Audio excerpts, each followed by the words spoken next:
you're going to find yourself getting passed by multiple cars, as I mentioned earlier on. So you're off in a very precarious situation, but he often finds himself in these places. Doesn't qualify as well as he races.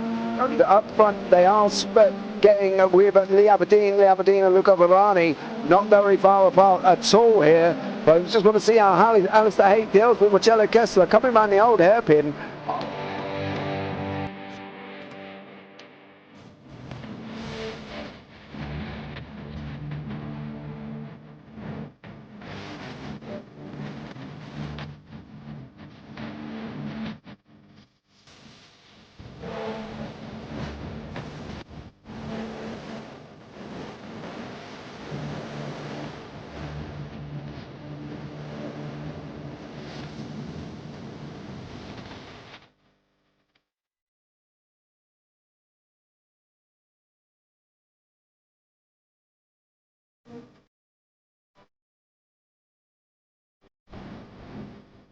But I would say it's not the best decision they've ever made, just not having done that under the safety car, really.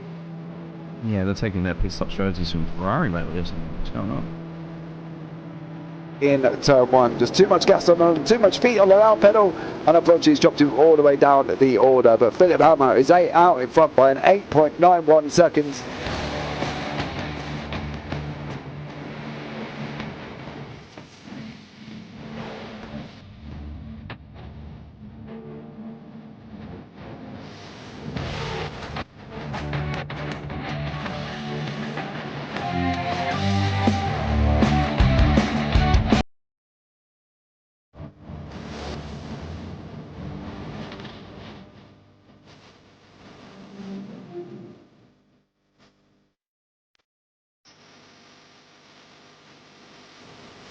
Oh, Dan Michael is a wall there, sir. And it definitely doesn't want to be hitting that earlier on as well. Difficult, the understeer is in the dirty air through that final corner because it's such a long corner and you get dragged off into the grass very easily. He'll have the slipstream down towards the chicane. Peterson was briefly alongside, but that slipstream has saved him and kept him in third. Yeah, Varani now lost a little bit of time to Aberdeen, about half a second. Peterson is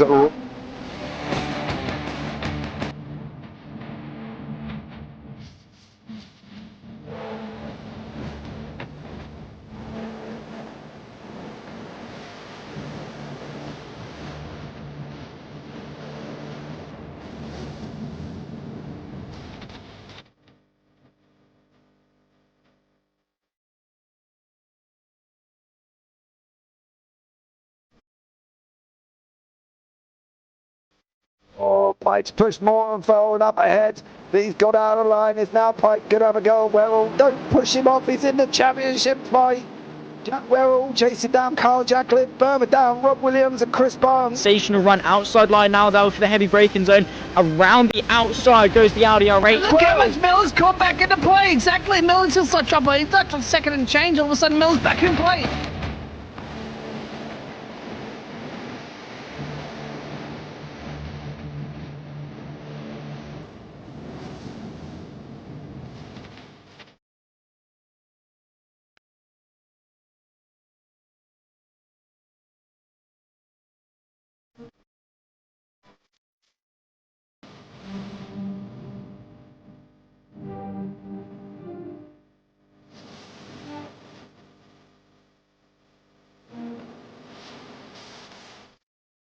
Moving on to the back end of Phil Jocelyn. So there's been a lot of movers and shakers in this first 2 laps here for race. Absolutely serious racing league. Everybody's a lot of fun. Yeah. And It's all about the entertainment. so I hope everybody is enjoying themselves out there in the chat. We know that Ron is enjoying himself watching the Burger King machines off into the grass a little bit there. Is that really bunching up now?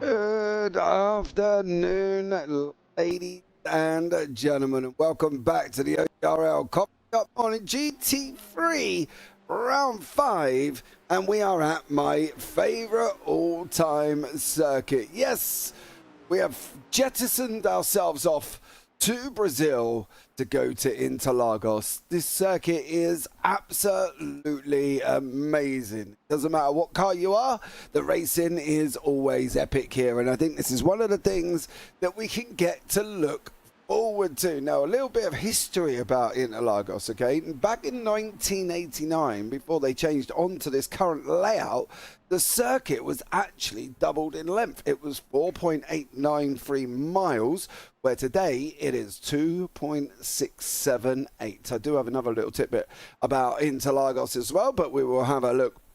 I don't want to give you all of it in one foul swoop. We will give you a little bit later on. Let's have a look at the standings. In the AM standings at this moment in time, it is JT Sawyer out in front on 159, with Gary Spencer on 144 and Mike Elliott on 141. That's your top three.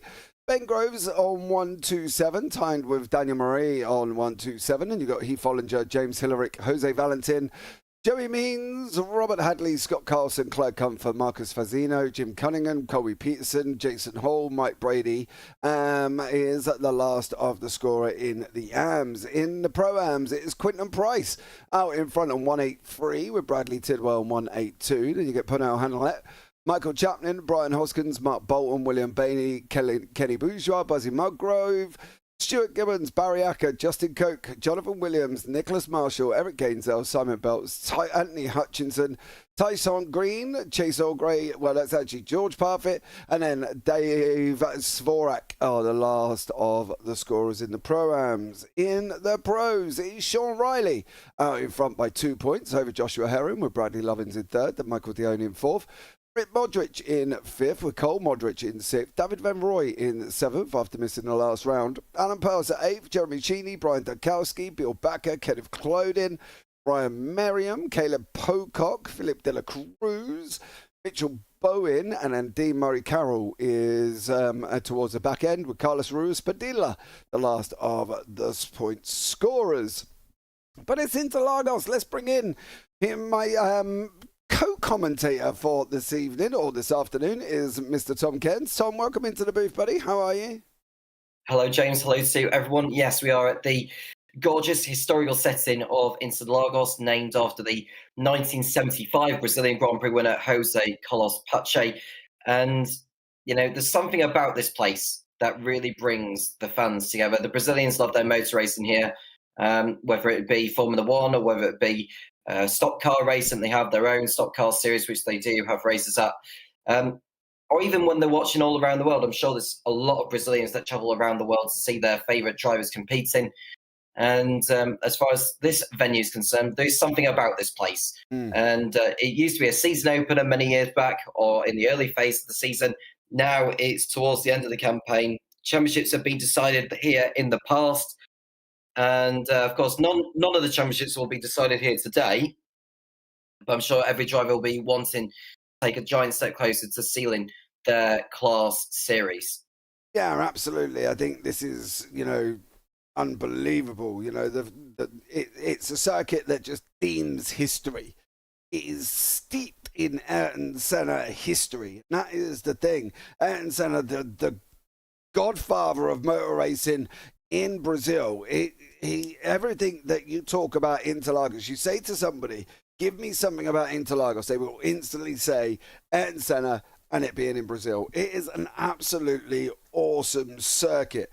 You know, the first official race for the Formula One took place on the 11th of February 1973, and the enormous home crowds cheered home Emerson Fittipaldi to the win, followed by obviously Jackie Stewart and Dennis Hume were the first 1, 2, 3 of the official Formula One race that took place in 1973.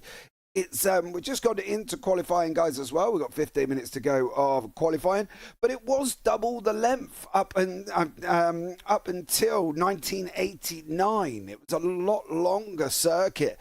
You know, it's one of the circuits that have gone through multiple different layouts. It's gone through multiple changes. The length's gone up, the length's gone down. It's come down a little bit since 91, and then it really hasn't changed much at all between 91 and 2017. And it is just one of these circuits that you kind of sit back and just think, It's gorgeous. I love driving here. I love watching the motorsport here. You know, we've seen rain-soaked skid gate where people were just flying off, coming out of the center S's. We've seen it all here at Interlagos, and it is just absolutely amazing there as well. Ben Groves, hope George gets his times down and gets the dub. Well, I'm hoping too. He hasn't done much practice, Ben, so you know, he's going to have to live and learn on this one. Tarina Chapman, you know the drill. Cheering on my favourite, Quinton Bryce. Good luck, says Tarina in YouTube chat as well. And I think that's one of the things with this circuit. It is just amazing. I am, if I could go anywhere to watch motor racing, it would be Brazil, it would be Interlagos, and it would just be epic to sit and watch. And, you know, that this is my ideal epiphany of a day out of motorsport. I'm not fussed about Silverstone. I'm not fussed about any of the other circuits. It would be history. It would be Interlagos. It would be the atmosphere, Tom. It is just incredible. I can imagine so. And there's something about the Brazilians watching their motorsport, and of course sport in general, whether it be watching their Brazilian football team playing, or whether it be you seeing their favourite racing driver competing in any form of championship, including the junior single seater series. I mean, we've seen Gianluca Petikov, who was racing in Formula Regional a number of years ago. He got a hell of a lot of support from those tuning in on the YouTube channel of which they were watching him on. And that tells you something about the Brazilian culture in how they choose to support their drivers. And I'm sure, I don't know if there are any Brazilians in the field here. I don't think there is. I mean, most of which are American.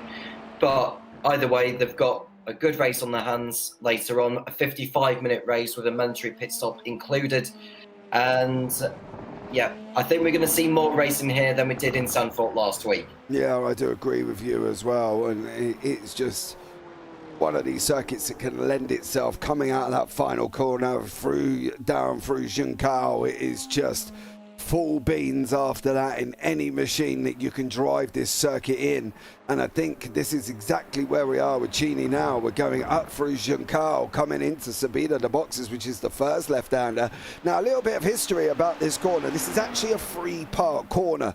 You've got Juncal as the main one turning onto the corner. You've got Subida de Boxes, which is the left-hander. And on the right-hand side, just there where the pit entry is, that's actually a third corner. Now, that third corner is actually called Arquibancadas, which results and translates into the stands or the bleachers of Interlagos, and that was one of the main parts of it until the name doesn't really get much used in Formula One, and it doesn't get used much in probably any other motor racing. You know, it's term 14 and 15, but it is actually Arquibancadas, and as I say, translates into the bleachers on the side of the circuit there on that right hand side. So there's lots of things within this period of time of Interlagos that it's gone through, and it is just absolutely amazing circuit to race on, and I hope these guys fully appreciate these GT3s running round. Jeremy Cheney topping on pole position at this moment in time with a 1:33.538. Kenneth Clodin is in there. Kenny Bourgeois had a great practice in that Mustang. Joshua Herron's just gone on to pole position. Scott Castle's out on track. Nick Marshall, Bradley Tidwell, Barry Acker, they're all out on the race circuit as well. Solo qualifying here. Now, Kenny, you can use a lot more to the left there. You can use a lot more to the left as Juncal. Really open it up before you can get that run through. And that's one of the things here as well. Utilising the space you've got on the side of the circuit, Tom, but also not pushing the limits when you're coming in through center S's right at the beginning. Yeah, well, you don't want to get too far out on the curves anyway, as track limits can catch up with you there. I mean, track limits is not really a big issue around this circuit. You know, the only trouble that drivers have had is maybe cutting the pit entry line, because we do see drivers go over the pit entry line to sort of take the optimal line onto the pit straight without steering the car too much, because you don't want to be out too far wide on the gradient itself. But you know, they know this track, they know it from the back of their hands, they know what it's like, they know the flow of it, they know how the car will behave. It's a fan's favourite. It's a term that I use a lot, but it is a fan's favourite, and I'm sure they'll be looking forward to So a lot of good racing this afternoon. Yeah, I think that's one of the things there. It is a favourite of everyone. Everybody just loves the racing at this circuit. Josh Herring got another purple on the board coming over the line, that uphill start as well. Don't forget, it's one of the very few anti-clockwise circuits in general, which means it runs to the left and it doesn't run to the right. So you got that to come within Interlagos as well. You can see now through Mugello, we're going to go down into Juncal. Now, for Ryan Merriam, go out, can use that curb. From the curb onwards there, if you see the yellow curb on the race circuit and it's just there, you can go out from that one and open it up and it doesn't count as an off track. But if you, well, that, however, that is an off track for JT Sawyer as he got that all wrong. Stuart Gibbons is there, Rick Modric, Eric Gainzel is stopped. Pernell Hanley is sitting in 7th place at the moment in that Porsche. It's Porsche, Corvette, Audi, BMW, Ford Mustang, Ferrari with Mark Bolton. Again, a very mixed grid. We talk about this every single week here, Tom. Mixed grid between Pro-Ams and Pro-Ams. And it isn't that kind of segregation that we get. We don't see the pros at the top, the Pro-Ams next and the Ams at the bottom. Because look at Joey Means. He's sitting up in 10th overall, but he's first in the Ams. Yeah, so we are seeing Herron setting the pace so far. Ryan Merriam carry on where he had left off last week, winning out in Zandvoort. It was a very convincing victory, untroubled from start to finish. And then you have to give your hats off to Sean Riley, who I think got the jump on 2 of the drivers on his way to finishing second in the event. And just trying to get the results of last week up. Just bear with me one moment. Well, I can tell you now, Ryan Merriam got the pro. Sean Riley was second in the AMS. It was Kenny Bourgeois with Bradley Tidwell in the Pro-Am, sorry. And then in the AMS, it was Joey Means and James Hillerick were the 1 and 2 with Daniel Moray in third there. Pernell Hanley third as well in the Pro-Am. So, yeah, Zandvoort was a very interesting one. George isn't a fan of this circuit. Yeah, I know. He's having a bit of a rough time at the moment. You know what I mean? For George, he needs to get out and do a little bit more practice. Some of these guys have already done their 3 laps that they are required to do. Mitchell Bowen is one that hasn't. He's on his one down the Reda Raposta at this moment in time, coming into the Cida del Lago, which is the left-hander before they run up the hill into the Ferradura in that BMW. No real domination of car manufacturers here either, Tom. You know, we've got a multiple different cars in the top 10, from Ferraris, Porsche, Fords, Audis, Corvettes, BMWs. They're all there. You know, no one car class is dominating. No. And I think, in all honesty, it's not a matter of which car manufacturer you are in. It's down to the ability of the driver, him or herself. And, you know, Josh Herring may be in a Porsche, but that doesn't necessarily mean that it's the quickest car. I mean, it's probably the most popular out of the field in terms of manufacturers. I mean, you've got about 10 or so drivers in Porsches throughout the top 30 there. But, like I say, it's down to, I think, also the circuit. You know, it's either for you or it isn't. But I'd like to think that the track is a circuit for most of the field that's competing. Yeah, I think that's the thing. You know, everybody's done and should have done laps at Interlagos, right? You know, everybody kind of should have gone round here in multiple different cars. There is multiple different classes of cars that run here, and that's the thing with this circuit.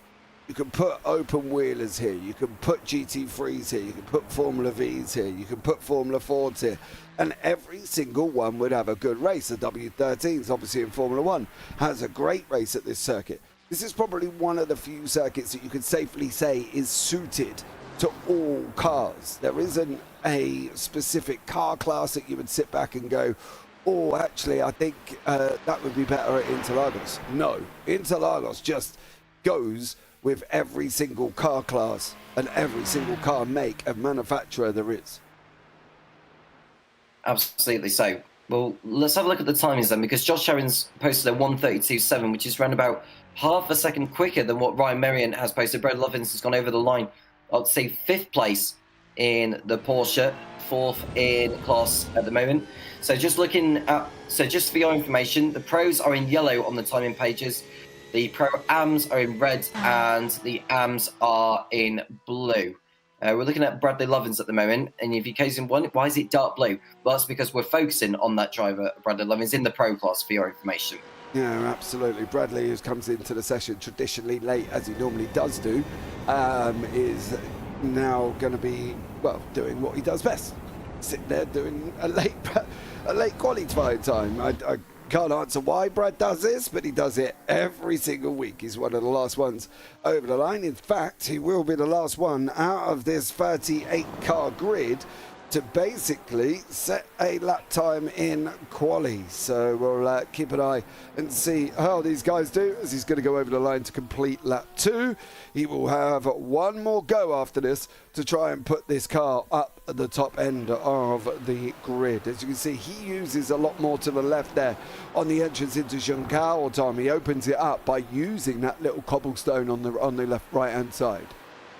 Yeah, so you can just see you want to take some curb on the exit, but not too much, and you want to gather all the speed on the exit. And now he's going in. Oh no, almost looked like he was going into the pit lane there, but no, he's carrying on as he is doing, and it's not an improvement on before anyway.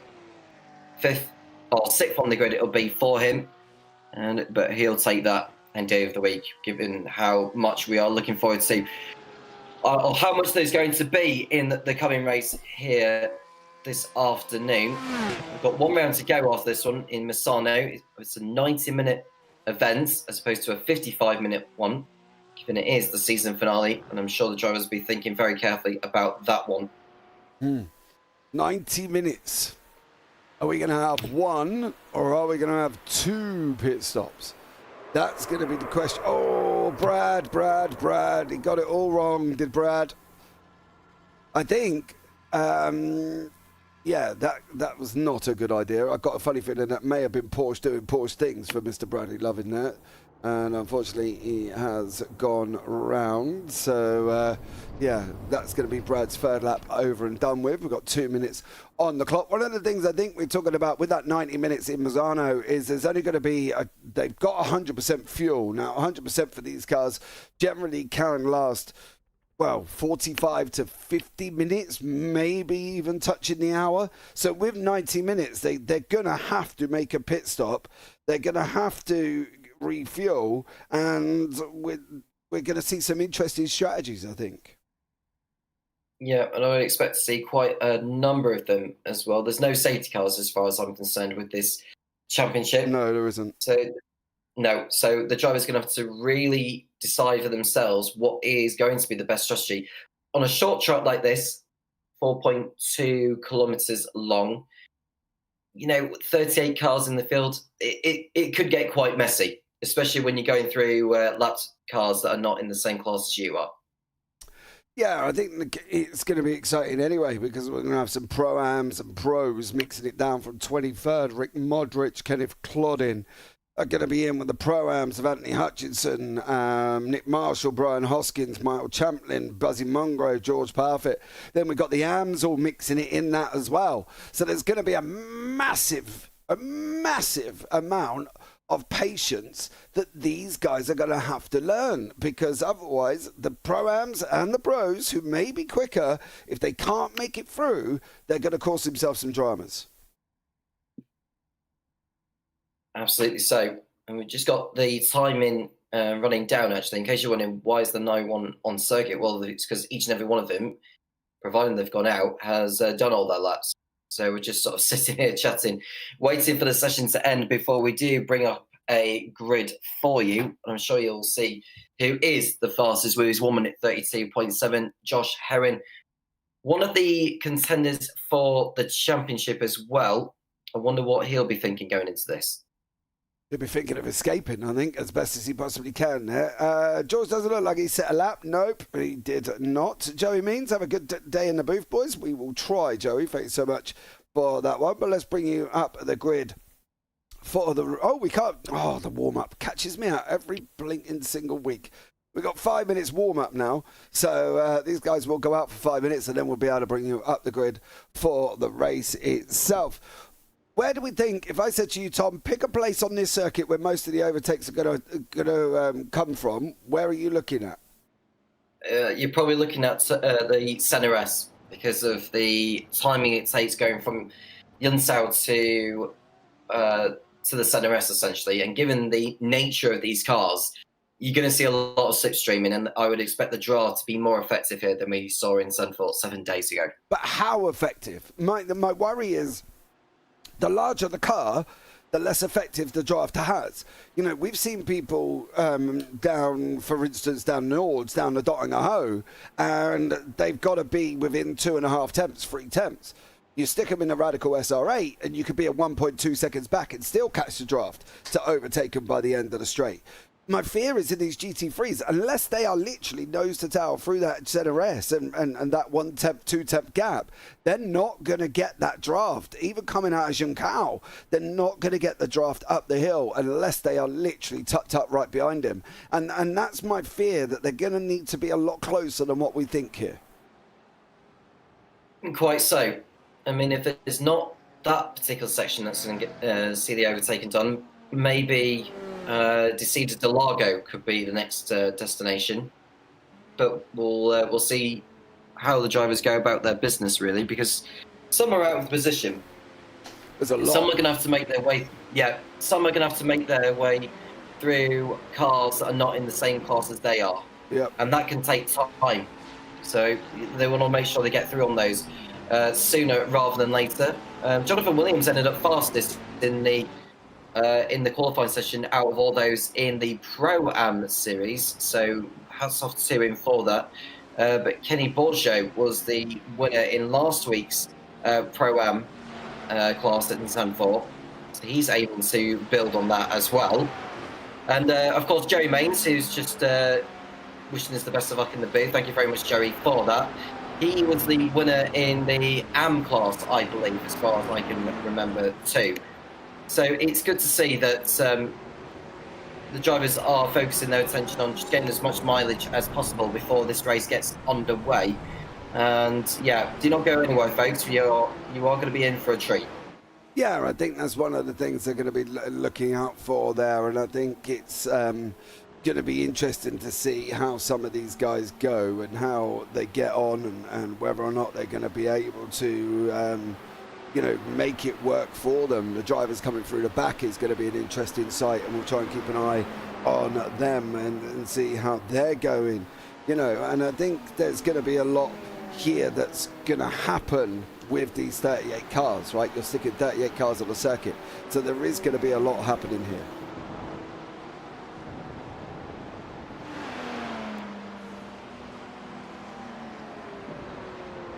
Right, so I think Tom is still muted there. Yeah. So, yeah, sorry, I'm back in now. Sorry, I forgot my mic was me, so just had to have a bit of a cough or something. But yeah, I was just going to say, JT Sawyer, I'm just trying to see whether he's actually in the field or not, given the side of it. He is in the field. But yeah, so he's got an opportunity to put one hand on the trophy, essentially, because given the size of the field, the highest number of points an AM driver's achieved, I believe, is 47, and that's quite a lot. So he's got a 15-point lead in the championship in the AM class. So he can't afford a slip-up here, or too much of a slip-up, but he can afford to take it easy. Yeah, that's the thing. The pros, they're 2 points behind at the moment with Sean Riley and Joshua Herring. The AMs, well, there's only 1 point between the Pro-Ams of Quinton Price, Bradley Tidwell, and Pernell Hanalei is not too far back either. He's only 8 points back. So it's really open in all three championships at this moment in time. We've still got this round and one more to go. So I'll be excited to see how these turn out and see how they go here. But I think, a lot can happen, and anything can happen. And I think these guys are going to put on a show. We'll see how they get on once more and see what goes on. We're just coming to the end of warm-up. We will be able to bring you up the grid when the session changes over just about now. Who can forget this little warm-up session in the middle? So there we go. Right. Let's get these guys going. And we'll bring you up the grid soon as we are physically able to. There you go. Joshua Herring is in pole position. Ryan Merriam in second. Jeremy Cheney in third. Mitchell Bowen in fourth. Then we've got Jonathan Williams leading the Pro-Ams in fifth. Bradley Love in sixth. Bill Backers seventh. Brian Dukowski, Cole Modric, Philippe Dela Cruz, your top 10. Kenny Bourgeois with Mark Bolton in 11th and 12th. Then we've got Pernell Hanlett, Bradley Tidwell, William Bailey, your top 15. Joey Means in 16th place there. Caleb Pocock, Barry Acker, Quinton Price, JT Sawyer in 20th. Then Stuart Gibbons, Eric Gainsell, Rick Modric and Gary Spencer, your top 24. Kenneth Clodin, Anthony Hutchinson, Scott Carlson, Jose Valentin, Nick Marshall and Brian Hoskins, your top 30. Then Michael Chaplin, Mike Elliott, Buzzy Mongrove, Ben Groves, Heath Ollinger, James Hillerick is down in 36th. Then you've got Daniel Marie and George Parfitt down in 38th place and last on the grid. It's going to be interesting to see how he gets on coming through the field there. But it is now all done and dusted. We are on the backstretch for half a pace lap. We're going up from Faradora, running into SA. We'll see how these guys get on and what goes on here as well. Any predictions, Tom? Any predictions of what you think is going to happen? I would say we're not going to see too much at the beginning because the drivers know that it's a long race and you don't want to throw too much at it too soon. And I think given it's a rolling start, I don't think we're going to see too many dramas, but I'm probably going to be wrong on that. I think there might be a drama down the back of the field here. Somebody hasn't gone anywhere. Was that Ben Groves who didn't go anywhere? And that's left you... oh, steady, George. That's not a good look on the pace lap. I think somebody needs to settle down just a little bit. He's going to have to play a little bit of catch up there as these guys are going round through down into Juncal. Sorry, I got a laugh there. My poor boy having a bit of a nightmare here at Interlagos. Before we get up and running, the pace car is going to peel in and we are going to be green very, very shortly. And Josh Herwin, Ryan Merriam will be your 1-2 on this grid. And the pace car will pull in that Mustang machine and then it's going to be green, green, green. They are going to basically see how they hold it. Is he going to hold it all the way down to the start finish line or is he going to basically go as soon as the pace car pulls it in? Josh Herron on the right hand side in that Porsche. Is he going to go straight away or is he going to hold him? He's holding him. He's holding him. He's holding him. He can only go down to the line. Now we're racing. We are green, green, green here as well. Josh Herring takes the whole shot. Ryan Merriam in second. The two BMWs of Williams and Bowen side by side through the center S's now. Bradley Lovins is in the middle. It's all getting very, very tight. The BMW is literally dragging its heels. It's not going anywhere. It's losing places for poor old Jonathan Williams. And he's got to make sure he can get going. But it's Josh Herring for BWE out in front at this moment in time for the first run down into the Ciudad del Lago. Josh Herring takes the whole shot here. He gets the job done at this moment in time, Tom, and did exactly what he had to do. Yeah, so Herring did everything right at the start, as did Ryan Merriam, so both of which are going to be at a duel from now until the end. I think Jonathan Williams' start was very, very slow coming out of the center S. He just ended up being swamped back into the middle of the pack, and he's now behind 8 pro drivers with Borshow for company now, as well as Bolton, who are behind. So 9th, 10th and 11th are the Pro-Am podium, provisional podium finishes at the moment. But there's a long way to go. And Backer's done a terrific job, up 4 positions. Cruz up 4 positions as well from his starting spot. And George Parfitt, of all drivers, 11th position. I know.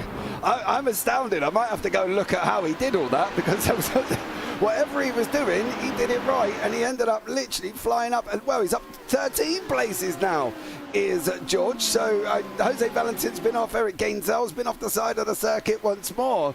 And I think whatever George did back there, he's absolutely done it like an absolute rocket. But we are literally side by side with Kenneth Clodin here. He's having a nice little tidy battle. There's Anthony Hutchinson, George Parfitt, Rick Modric in there. They're side by side, the Corvette and the Porsche. Yay! There's another spinner. There's another place for George Parfitt. He's up 15, 14 places, and we're only coming into lap 2 here. Gee whiz, Batman. I don't really know what to say about my son, to be honest, but he's absolutely flying. Yeah, wasting absolutely no time is George Parfitt up another position there. Where is he now in terms of class? Well, I can tell you, he's still outside the top 8 in his own class, but with the way he's ploughing through the field is absolutely tremendous stuff. We didn't expect him to do that. I mean, he didn't set a time in qualifying, mind you, but he's showing why he is in the Pro-Am class and not in the AMPs. Absolutely flying up 23rd places here. This would be the same for anybody. I'm sorry, I know he's my son, but this would be exactly the same thing I would be looking at for anybody that's gained 14, 15 places over the first part here. And this is him. He's at the back of the field. He spun, of course, didn't he? He absolutely spun. Didn't even make it onto the pack. And then all of a sudden, they go green. And literally, he starts just slicing through the field. There's 4 places before he's even gone anywhere as he's coming through in that Sky machine. And then he starts going up the inside as well. He literally has gained a ton of places, slicing through the field early on as well. Fair play. And as I say, I know he's my boy, but it would be the same for absolutely anybody who has done that over the first lap. But Cole Modric is in here now. Williams is starting to get his car going once more. Up through the Red Aposta. Williams on the right in the BMW there. We've got Modric on the left in that Corvette coming down into the Interlagos. Is Williams going to get the job done? They are. Are they going to door rub on the way out? They're not at this moment in time, but he did manage to hold on to it, Cole Modric, but you can see Dukowski and Bourgeois further back. Bourgeois in the same place, and Dukowski down 2 places, and Kenny Bourgeois with Brian Dukowski in front in the pink Rexy livery this week. He has got it pink finally after having multiple. It was an orange colour, I believe it was last week. So that's Roxy, I think it is the pink one from the liveried there as well. But Anthony McHutchison down here in that Porsche. George Parfitt in the Ferrari, looking at trying to get another place here. Stuart Gibbons just in front of JT Sawyer. That is Sawyer in the AMS. He's still there as they're continuing to fight on the run down now from Pedorino they're coming down through Mugello into Juncal, and at this mid-pack providing some great action here. George Jinks out as if he's going to make a move, didn't make that move that time. Over McHutchison, Joey Means tucked in behind him. He's just lost a place to Kenneth Clodin, the pro, who's 11 in class, is Kenneth, in that Corvette as well. But Josh Herring out in front by 3.2 seconds over Ryan Merriam, over Bill Backer. There's been another moment, I think, coming up in the corner. I think a couple of them may have just checked up there. And Jonathan Williams it was who did have an incident, but I'm wondering here, Tom, if he's just checked up going into turn 1. Well, we're going to get a replay of how he got on here into the centre S. Did he come a little bit too close? Oh, he didn't leave him enough room, did he? He didn't leave him enough room into the centre S, and that's why they dropped back. Yeah, but you can see there the Corvette of Modric manages to hold on. Quinton Price sitting down in 17th. He's got William Bailey in the Ford Mustang in front of him as these guys continue to fight it out here. And battles. As you see there, the Ford Mustang. Yay. William Bailey and also Caleb Pocock.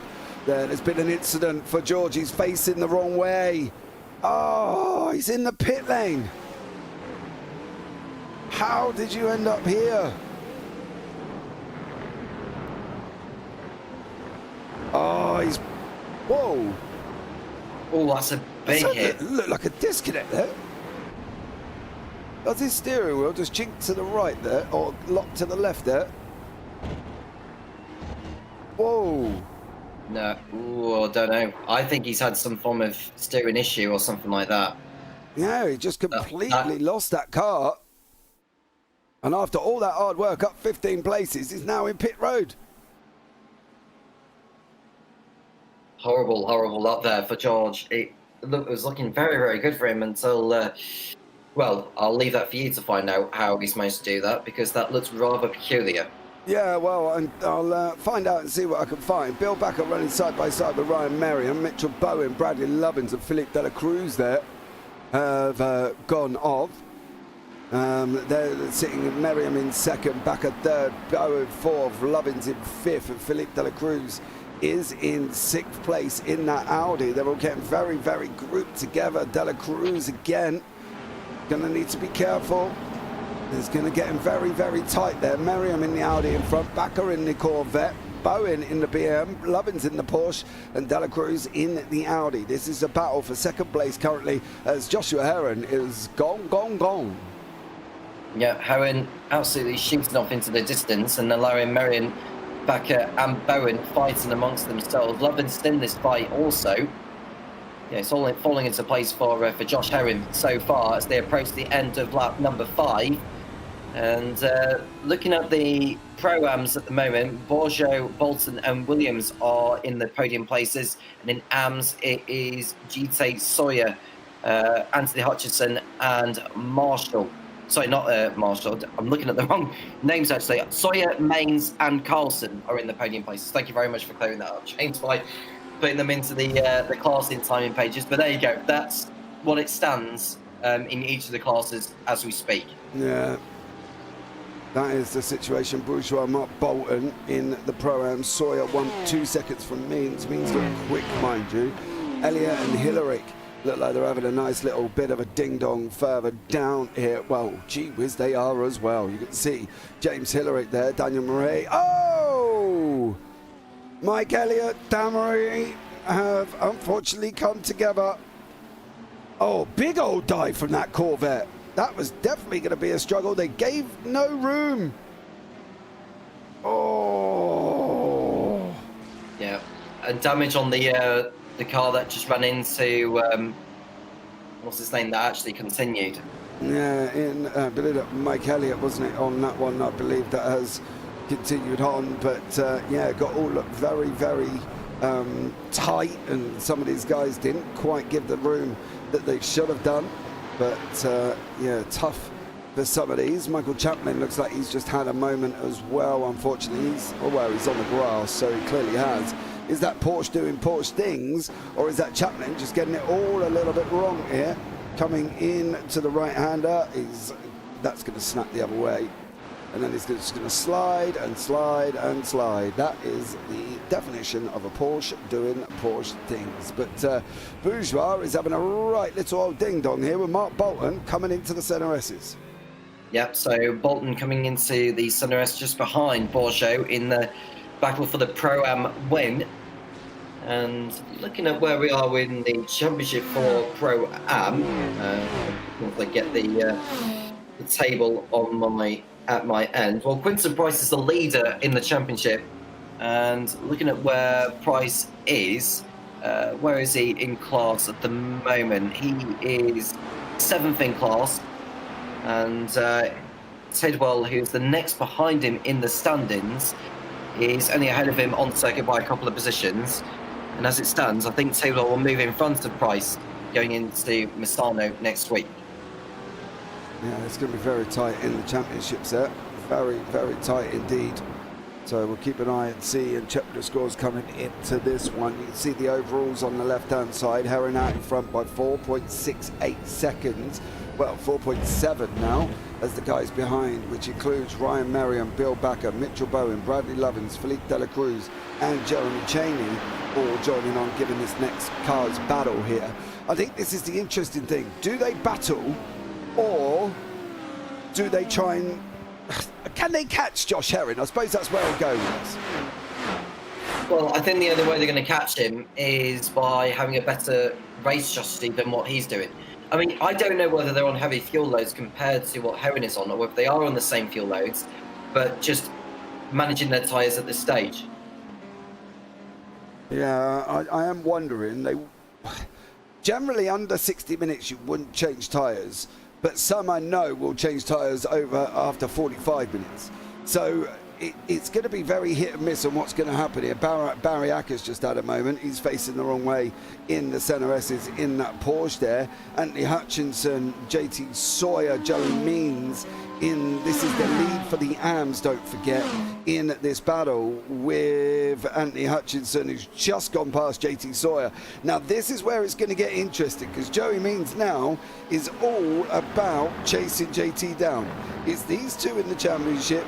It is all about these two chasing each other down now, and for Joey, JT Sawyer is the main person. Well, looking at the AM series, JT Sawyer is the leader of all that, with Gary Spencer, who's had a really shocking race so far, although he's actually running in 29, but he had a spin earlier that's dropped him back, but somehow he's still fourth in class. He's Gary Spencer. He's not having the best time of it. So looking at Jerry Mains, I mean, he's got obviously a mountain to climb anyway, so he's not going to win the cycle, but you know, wants to try and win every single race as he can.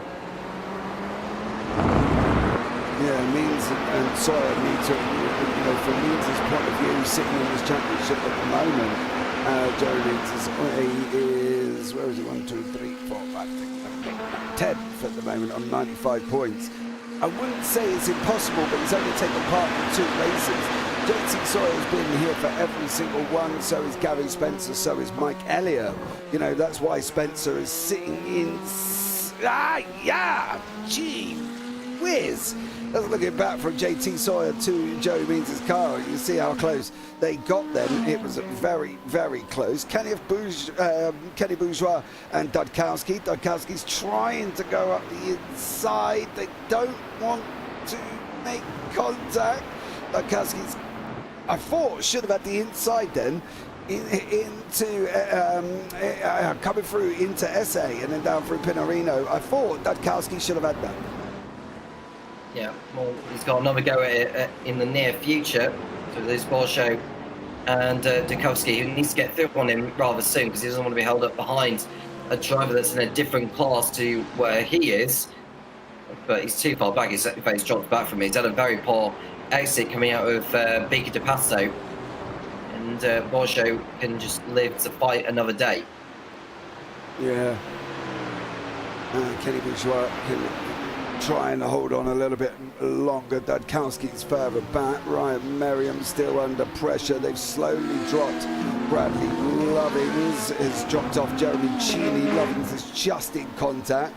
Cheney's got Dela Cruz at nose to tail, catching up right behind him here. Looks like JT Sawyer has been off the track. JT Sawyer has been off the track. The man leading the AMs has gone off the circuit. Was it? Oh, it's happened well before that. Here comes JT now. Oh, through the Cedar del Lago. That car's going to snap to the left. Bang. No! No, no, there's a Porsche in there. Oh, that was Rick Modric.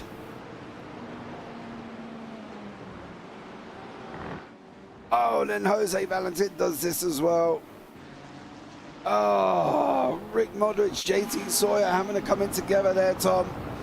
Never a good look. Never a good look. No, Modric will be absolutely furious with that. And JT Sawyer will be absolutely furious with himself with that mistake, because that's now opened things up in the championship. In that now, it was 15 points coming into the round, but every position you lost, regardless of which class you are in, is the overall point system that gets applied to every single driver in the field. That could give Gary Spencer the encouragement that he needs. Yeah, Lovins is up behind Dela Cruz here. You can see they're on board with Bradley Lovins. Dela Cruz is going to go and hug, well, should hug the wall. He's going to leave that inside line open. Lovins is going to stick his nose up there. Saw that coming all day. You cannot do that. Lovins is going to go through. Can he hold on to it? He does through the exit of the center S's now. This is where Dela Cruz should have the run. Tuck him behind him. You could have had that, pulled him in behind it now. Now Dela Cruz is going to go again. His Loveland's going to go on the defensive. Down the Aposta they go. Coming into the Cedar del Lago. We got on our left-hand side. There is Felipe Dela Cruz. Doesn't manage to have the pace there. Now it's going to be looking again. That's an off-track for Bradley Lovins. Running that a little bit wide. 2 wheels, but he's under pressure from Dela Cruz in the Audi. On the run up into Ferradura. The right-hander at the top of the hill. Bradley Lovin still managed to hold on. Dela Cruz still tucked in behind him. And I think it will be as they were for this lap here until, I bet, going down onto that start-finish straight. Well, he's done well to keep hold of the position there as Bradley Lovins, as Dela Cruz looks to give chase to him. And the lead that Heron's got over Merrion is 4.3. It hasn't really changed as the gap in the last number of laps. And so I don't think that Heron will just want to take it easy from here on in. He's almost coming up to back markers now, I think. He's got his first one coming up. There is Jonathan Williams fighting out with Modric, remarkably, who suffered damage following the contact with Sawyer. It's Cole Modric. Cole Modric, my apologies. We got Rick and Cole. I got to remember which way round it is, but one's a dad and one's a son. So yeah, Cole. I think Cole's the father. If anybody in YouTube chat can let me know, my brain's got dead from last season. I can't remember which way round it is. But Williams is in there. Caleb Pocock putting out Hanley nose to tail. Then you can see further back, we've got Quinton Price, who's looking, trying to make the move up the inside of William Bailey. He has done that. Is he going to be last on the brakes? Whatever that Lambo was doing, that Lambo dived out the way and it's gone round.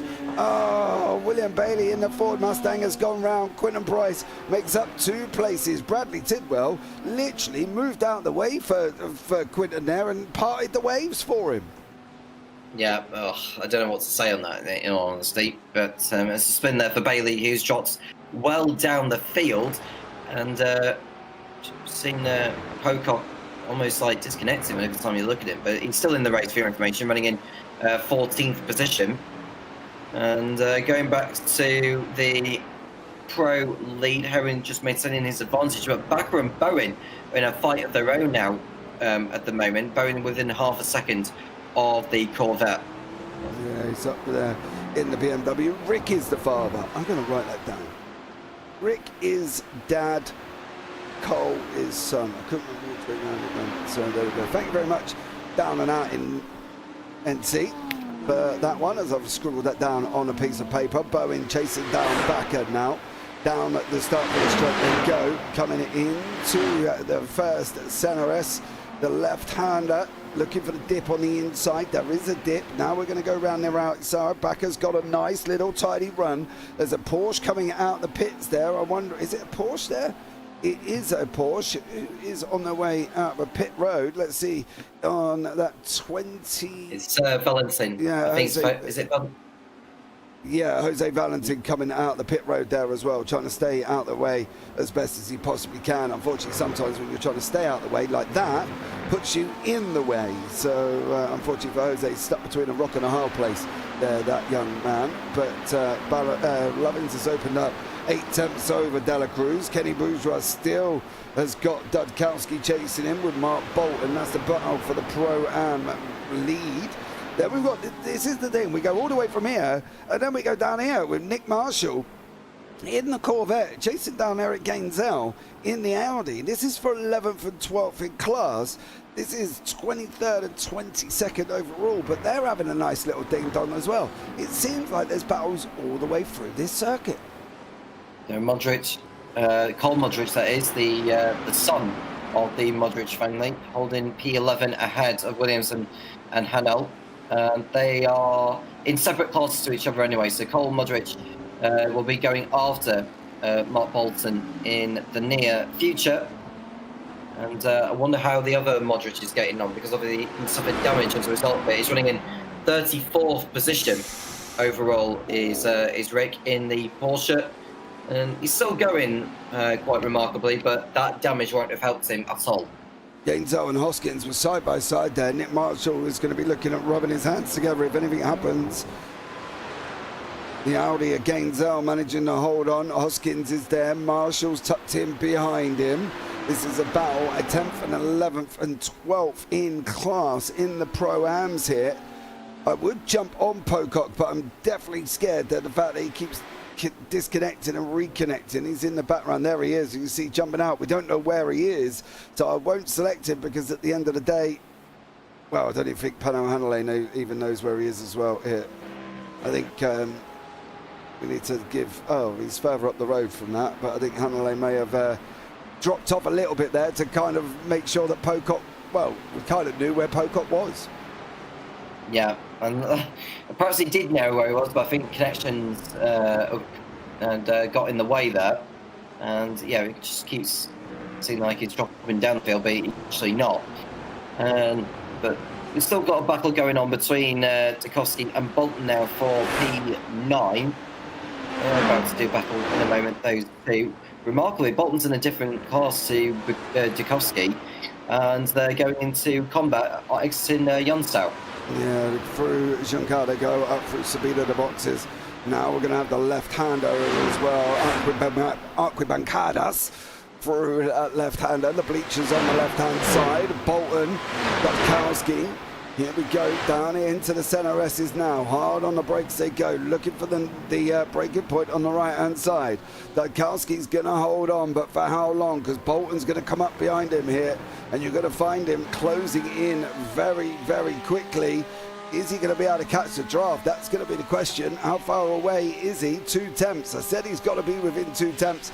I don't think the draft is going to be as strong as we think it's going to be here. And it showed there with Bolton just can't get near Dukowski at the moment. Perhaps the undulation,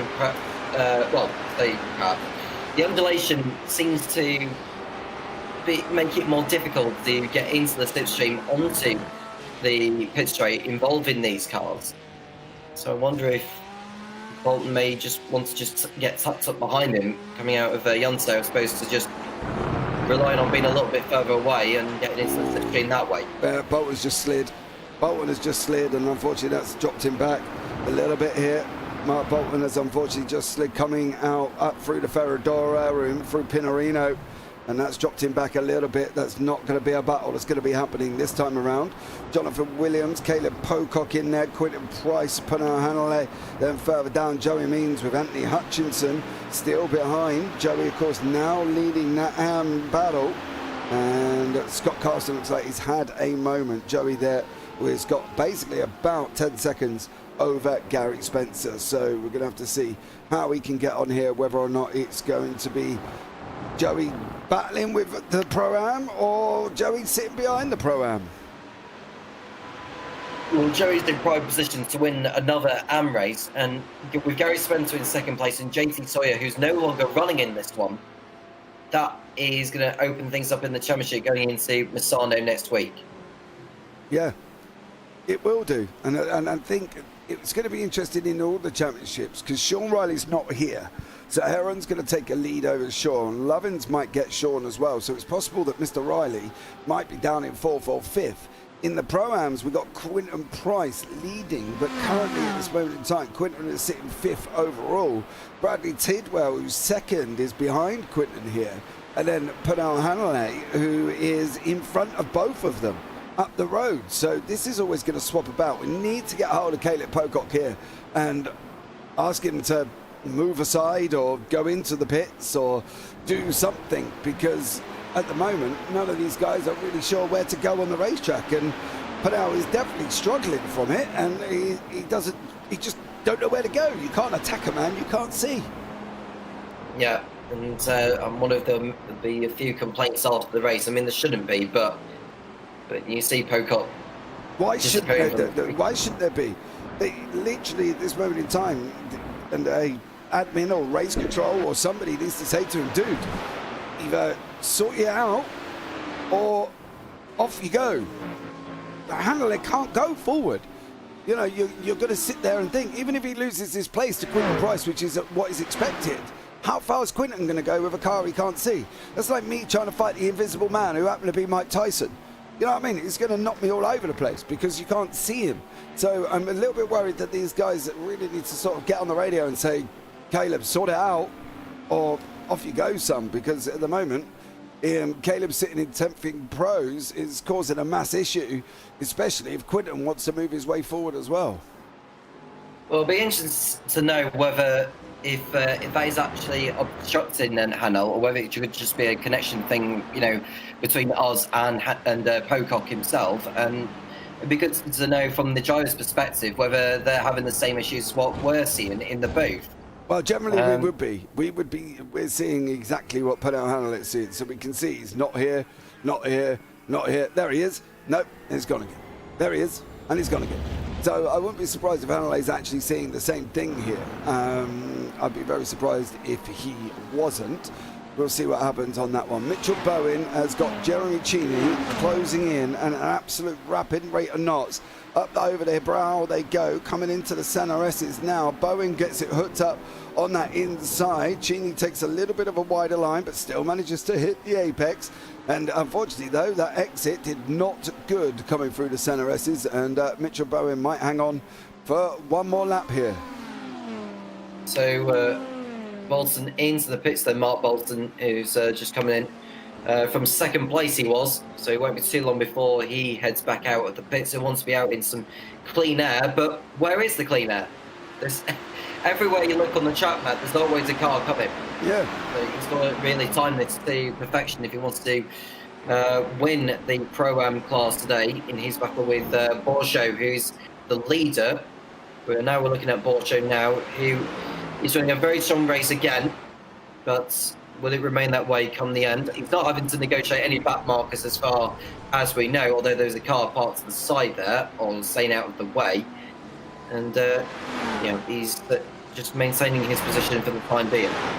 Yeah, he is. If Kenny goes into the pits now, he'll be down in round about 26, 27, but that's the silver P on the race circuit there. So Kenny Bourgeois may have a gap coming into Junção and going up now if he was to decide to come in. But the leader, if you look at Heron at the moment, if he goes in now, he's going to be mixing it up in the traffic that's coming up here into Pico de Pado, the right-hander. So there's a big difference between gaps on who can get where. Jonathan Williams, if he wants to jump Kenny Bourgeois, he's going to have to try and come in, I think, and try and do the undercut on him.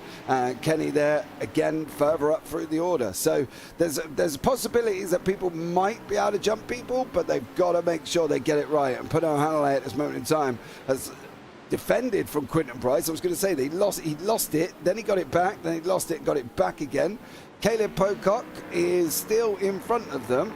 He seems to have settled down a little bit as the man there. So hopefully that will last. But Quinton Price and Pernell, as I said, he starts blinking again. Quinton Price and Pernell Hanley fighting out for third in the Pro-Ams at this moment in time.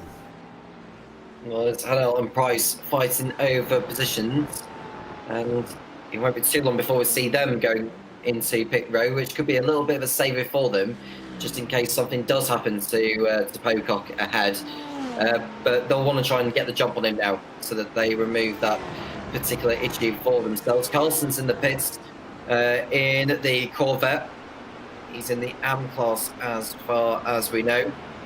So hopefully it won't be too long. And Josh Owen's in from the race lead. Yeah, Owen's jumped into the pit lane now. I don't think he's going to really worry too much as Ryan Merriam's gone through. Bill Backer's going to jump in. Jeremy Cheney's going to have a go through here as well. And Mitchell Bowen should also jump down over Heron. Heron's not moved as of yet. Philip de la Cruz is in. Kenny Bourgeois is in. Jonathan Williams is in. All of these guys start coming into the pit lane now with that 24 minutes remaining. And it depends on where Pernell Hanley and what he does. He's going to take the lead in the Pro-Ams. He's got Quinton Price in there. Has Caleb Pocock gone into the pits? He hasn't. He's still out on the racetrack. But Williams, Dela Cruz, Bourgeois, Bradley Tidwell and William Bailey are the ones that are in the pit lane currently at this moment in time. So we look to see how they get on here, as a lot of drivers are coming into the pit lane now. So what you're seeing on the time pages is not the relevant positions compared to what we saw before the stops had started. Yeah, it's going to be stops are going to be where the main focal point is. Mark Bolton there, that's Barry Acker in the front. As these guys continue to fight with 23 minutes on the clock remaining. It looks like Aka's going to lose that inside line. The Bolton's going to try and get the run up to the Ferradura. They're going to be same side by side. Is he going to be able to get it done here? Bolton, he's going to try and run it around the outside. He is through Ferradura into SA. He needs that inside line. He's got the inside line, and Mark Bolton done a great job getting past Barry Aka. Both of them goes in a little bit deep though, coming into SA through Pinarino. Up the other side they go now into Pico de Pado. You're looking for the tree. There's a tree just there on the left. Start hitting your breaking point at the tree, locking it up, get it into the dip. You're a bit far away, Barry. You can take a little bit more curb. Through Magello you go. Take as much as the curb on the left hand side as you're allowed. Now you're going to take curb, go out. You can open up Junkao. Again, over more of the curb that side. Use the curb on the exit as well. And now he's got the run up in through Sabino, the boxes coming over the line. But there's a lot more space and a lot more time that Barry Aka can utilise off this circuit. Well, Aka is going to stay in touch with Bolton, who's already pitted, by the way. I don't think Aka has himself. But he's looking to get back through on Bolton into the centre S, but he's a little bit too far away to do that. Gibbons has just exited the pits now. Bolton and Aka have gone past him. Yeah. And they're going through the centre S, and you can just see Gibbons exiting the pits and coming back onto the racetrack. Yeah, but is he going to be, the question for Stuart Gibbons, is he going to be in front of Chaplin? He is. Chaplin has not pitted though. The first man on the track that has pitted is Josh Herring. He is behind Cole Modric, and he will be what should be overall track leader by the time everybody starts going in. Jeremy Cheney has just gone in, so we'll have to see how that pans out. Philip De La Cruz is another one that's gone in for him there. That wasn't Cole Modric. That can't have been Cole Modric because that was for position. No, it was Scott Carlson in the AMS there behind Josh Herring. Modric is up the road. Herring's going to clear Jeremy Cheney.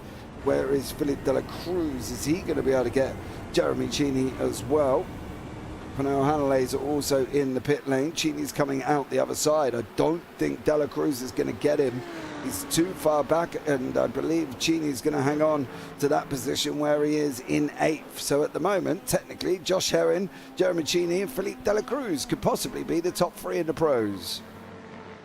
Yeah, and you can just see Marion, he wants to try and build as much of a gap now, just to give himself a chance to at least be closer to Herring than they were before Herring came into the pits, because Herring's lead was just under 5 seconds before he ducked in.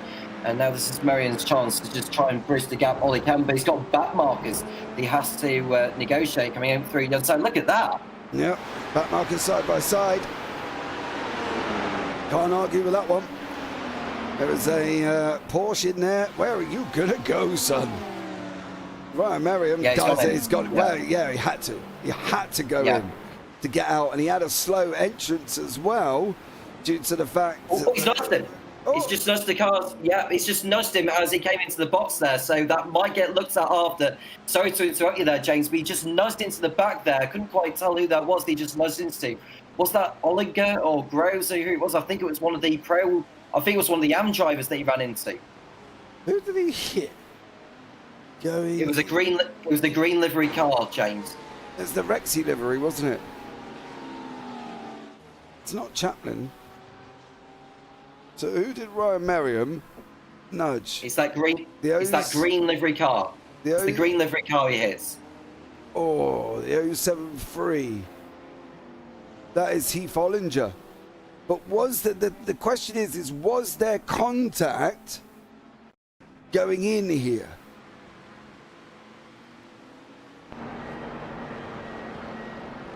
Oh, absolutely.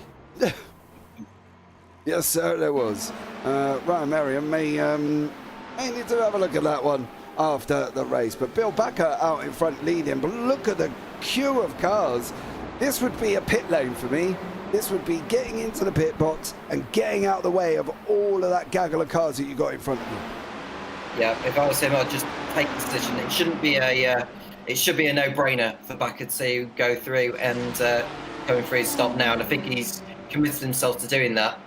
So he is in. There's not a lot of other cars. I think there's only one car in there that's just exiting the pits now. So the timing of Bakker coming in was perfect for him. And Bowen's in as well. So what does Lovins decide to do? He's got to come in. Nope. He carries on, does Bradley Lovins. He's got a bit of clear track, to be fair, Jane, so he can afford to stay out for 1 or 2 more laps if he wants to. Yeah, Ryan Merriam's going to clear Bakker. He's going to clear... Oh, however, Bakker's on his... Oh, no, he's too far back there for Bill. Don't push it on the exit, Bill. Don't push it. I've seen people spin up coming out there. Ryan Merriam is going to be behind Bill Bakker. Ryan Merriam is going to be behind Bill Bakker. He's going to be behind Josh Herring. So, yeah. Josh Herring, Cole, Bill Bakker and Ryan Merriam are your leaders on the circuit at this moment in time. Josh in that Porsche, Bakker in the Corvette, Merriam in the Audi. So, at the moment, they're your leaders on track here. So, it's Bakker, Herring and Merriam, your 1, 2, 3. So Bakker getting the jump on Merriam in the stops then. That's not good for Merriam's championship chances. He probably got held up in traffic whilst he was on his second set of tyres, was Merriam. So that's really bad news for his, well, for his race, not the championship, because he was a long way behind coming into this one. But yeah, he'll be disappointed with that, will Ryan. Yeah, he will, but he kind of got held up going into the pit lane by the group of back markers. He got held, well, he made his way through in the pit lane, should we say, over poor old Heath Hollinger. But Kenny Bourgeois, Jonathan Williams battling it out for the Pro-Am lead here. That's the current standings in the in each class. As we can see, we've got Bradley Lovins. Josh Herring has just overtaken Lovins. He's just overtaken Modric. Bill Bakker's overtaken both of them as well. Ryan Merriam's going to come through and overtake Lovins and also Modric. What about Jeremy Cheney? I think he's going to make his way past these guys. Mitchell Bowen, possibly, but depends if Lovins can get moving at any point soon. He doesn't, so he does lose a place to Mitchell Bowen. What about Philippe Dela Cruz? It looks like Dela Cruz is also is he gonna clear Lovins? Lovins is on the exit. He's on the left-hand side there. There he comes out. Here comes Dela Cruz. How close is it going to be? No, Lovins did survive in front of Dela Cruz there. But Jonathan Williams, Kenny Bourgeois and Cole Modric is going to pop himself out between the two. That's probably the last thing I think that Williams really wanted, did he? Is he going to let him go? He is. Jonathan Williams. Ah, Bourgeois spins. Bourgeois spins. Williams spins. They're in it. They're both in it together. Oh, the leader of classes, Kenny Bourgeois spun. Now Bolton's going to be able to try and catch both of them. Oh. And how much damage has Bourgeois has taken? I think he's taken quite a significant amount of damage. And Bolton's through into the Pro-Am class lead. We're going to get a replay to see what happens. And Bourgeois had a spin by himself. Yeah, it's as he took the inside curve and he just takes Williams with him as he reverses. I'm wondering if the situation with him going backwards here, a lot of this caused on top of this. Did Williams really have anywhere to go? Bourgeois there? Nope. To be honest, I don't even think if he went left he would have got through, or if he went right. That Mustang is a big old beast there. And Mark Bolton currently leading the Pro-Ams. Kenny Bourgeois in second, and then Jonathan Williams, Stuart Gibbons in with Quinton Price there, as Caleb Pocock still somewhere on this race circuit. But now it's going to be interesting to see how Quinton handles this one, sitting third in class at this moment. Torino, your boy, is doing his job, sitting in third place. Great job from him. It possibly... he's sitting in second because Bourgeois is in the pit lane. He's second place for Quinton Price.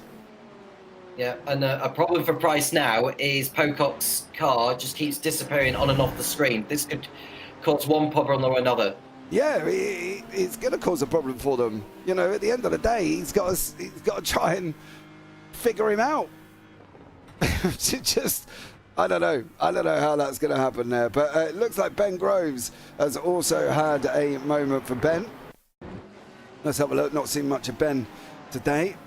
Was there contact with Jose Valentin? It wasn't. Groves just got it wrong, and that back end's coming round, mate. That Porsche is not going to love that at all. You cannot turn a Porsche that tightly and expect the rear end to stay on the ground, dude.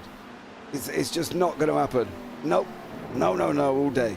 Sorry, sir, that is not going to happen in that Porsche. That Porsche does not love being turned like that, and there is no way you're going to be able to make that one through. Bailey and Hanley battling for the Pro-Ams. Modric down. Rick Modric, after being involved in an earlier incident, is all the way down with Nick Marshall there.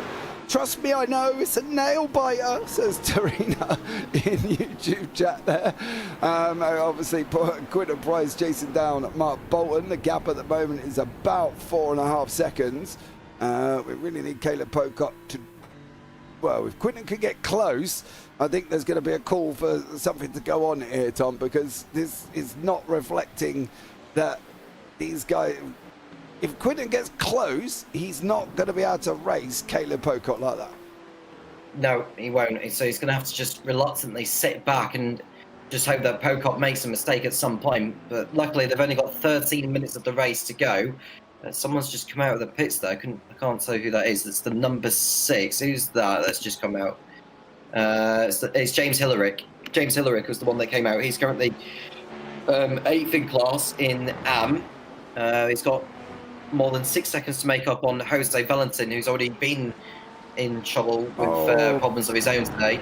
Bill Backer, which is getting a replay here, has he made a lockup into Beacon as they spun? He spun the car.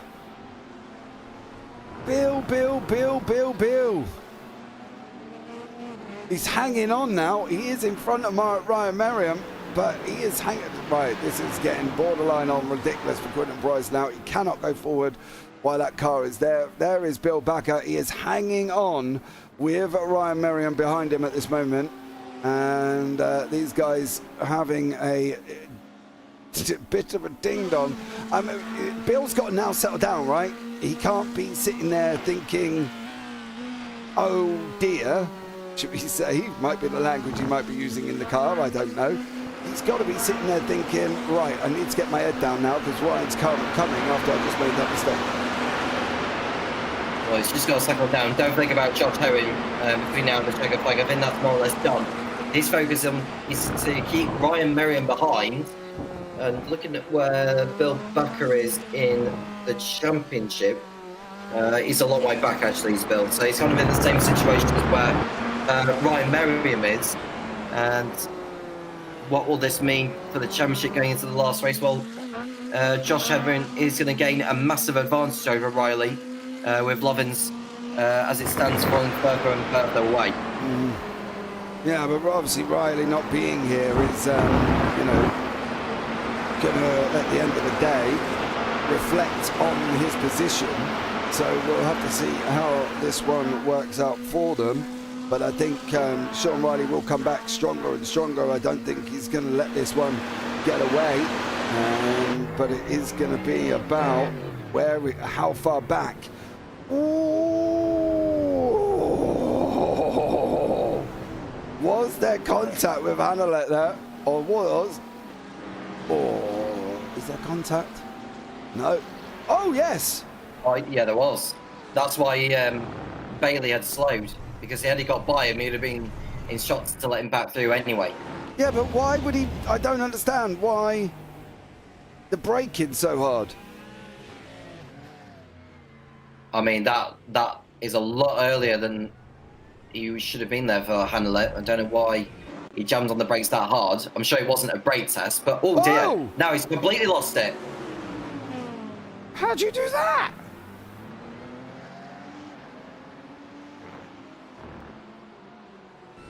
He's broken the suspension, James, so he'll need to come back in. I don't know how he's managed to do that. He just didn't turn. Didn't turn. Was that a momentarily lapse in judgment for Hanley? He should have got into the pits there, mate. I'm sorry, but your car's battered. You probably should have got into the pits. But Bailey now has got Bourgeois right in behind. Bourgeois recovering, of course, from his earlier incident. He's sitting 6th in class here, is Kenny. So, going to have to find out how he can recover. Oh man, it's been some up and down races. As I say, Bourgeois won at Zandvoort. And now he's all the way down in 6th with Mark Bolton taking the lead currently in that Pro-Ams, and Mark sitting in 6th place, not miles off the lead either. So this Pro-Ams could be all over the place by the time this gets to next week. This is the thing, for before we break up for 2-week break, this is going to be all over the place. So it's going to be just unbelievable amounts of close battles coming into like next week, and you know, we're going to have to get an abacus out and start counting up the points. Well, it's going to go down to the wire, there's no question, and Hanalei will be in the pits. Oh, there's another spin there. Price just avoided. That's Pocock. Is that Pocock? Well, he'll be glad to see the back of that, because Pocock has had his issues all raised. Now we're looking at a replay of Jonathan Williams here at Yun Sao. Does he run into anyone here? Well, that's Hanalei who's just gone wide. Yeah, it's Hanalei who's just gone wide, so he should be in the pits now, Hanalei. That car cannot be running as sweetly as he wants it to be. Yeah, I can't pick up on the replay of Pocock. It's likely to end up crashing the machine, so I'll lay off that one as his internet is going all a little bit skew-whiffy. Quinton Price now, he's got 7 minutes and a 7-second gap over Bolton. Price last time out 1:34.7, Bolton 1:35.1, to nearly 4/10 of a second. There is Mark Bolton. Can we see Quinton Price behind, or has Mark now got to start going? And he's got to go quick. Quinton is should be coming down just down the hill here, so he's going to have to go a little bit. He's at the base of the hill there. Quinton Price just coming up through Juncal. There we go. So he's going to have to go some, and Bolton's got to go some as well. So it's going to be a very interesting last 6.5 minutes. Quinton Price running in second place, looking good in the Pro-Am Championship standings by finishing second. His one worry right now is Pocock, who is still suffering with his internet issues. And, well, I thought he got by Pocock not too long ago, but where is Pocock now on the circuit? He's down in 14th after his spin.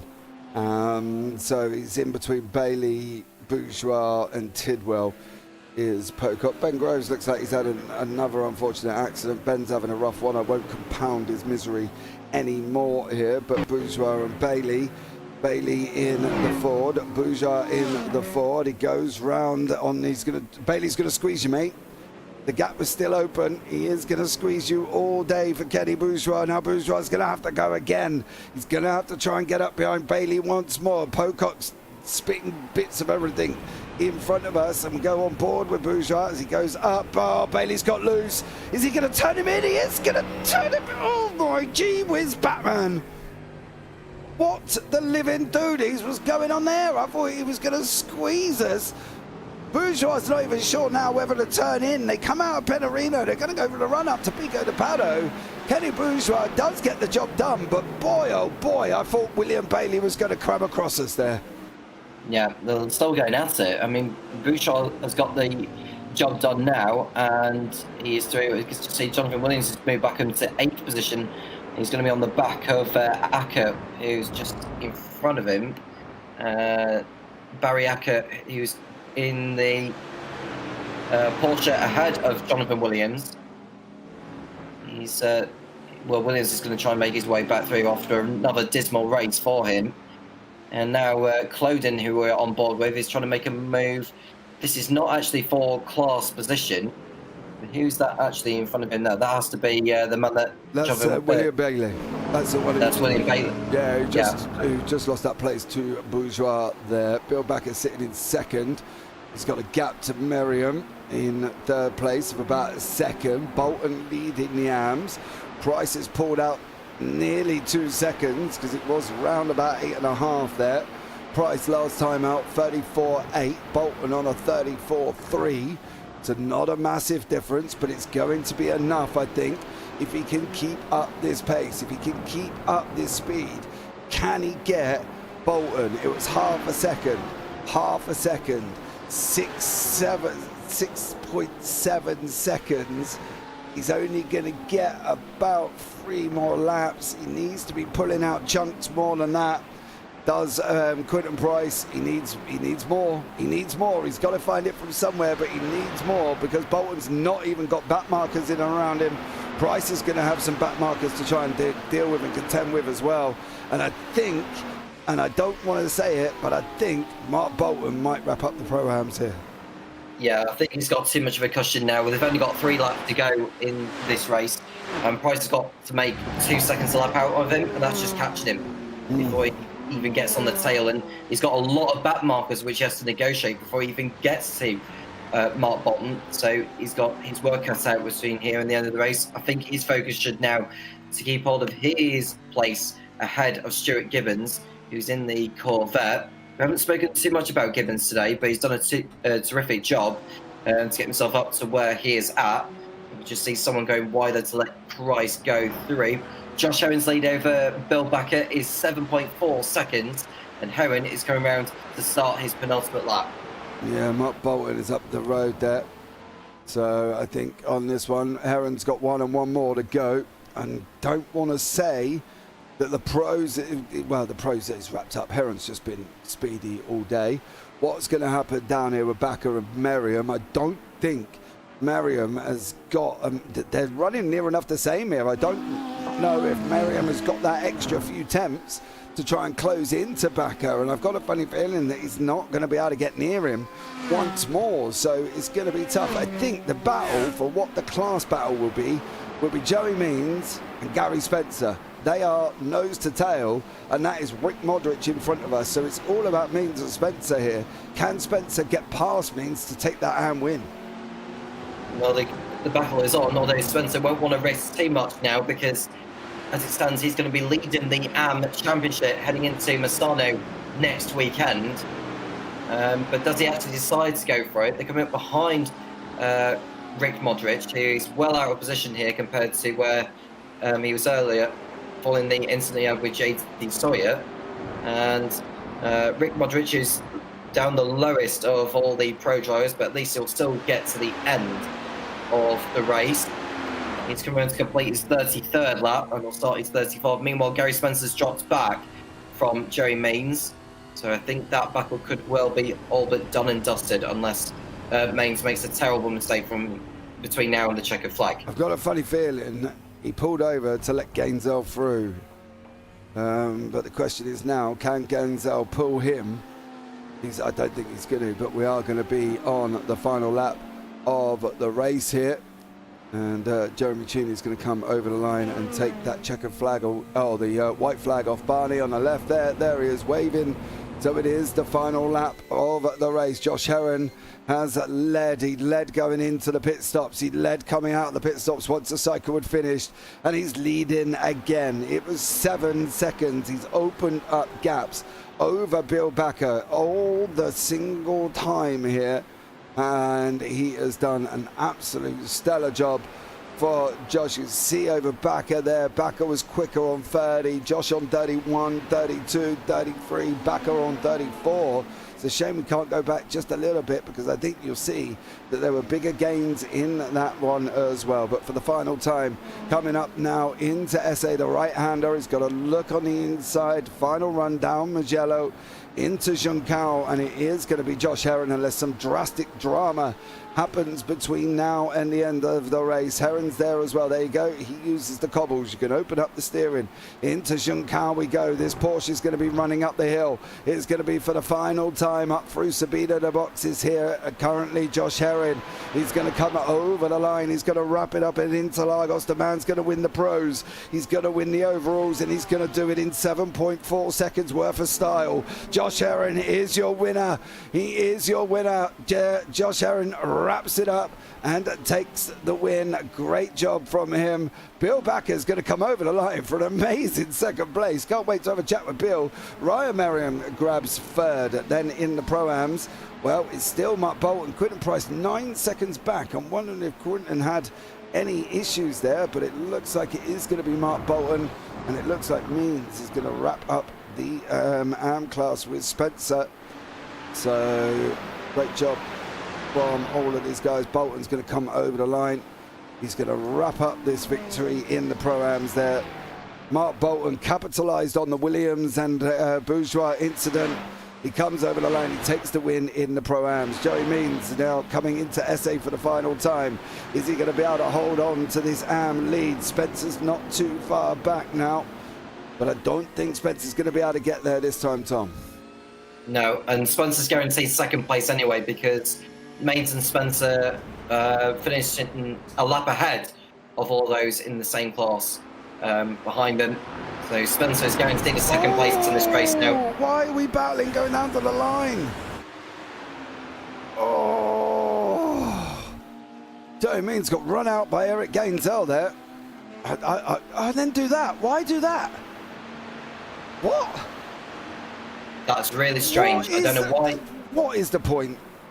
I'm sorry, that's like zero IQ. You battle somebody going up through Juncal for the final time. You literally borderline nearly cost each other. Look, you're even on the grass. If you'd spun on the grass and then hit Joey, that would have been Joey's race done. So you go side by side, you push him out wide, and then you go into the pit lane. What the dear mother of Jesus would have been that even point of that? I'm sorry. Well, I would want to ask Eric Gainsell that question because that just looked like he just didn't really care. I don't really get that, but let's bring you up the results here this evening as well.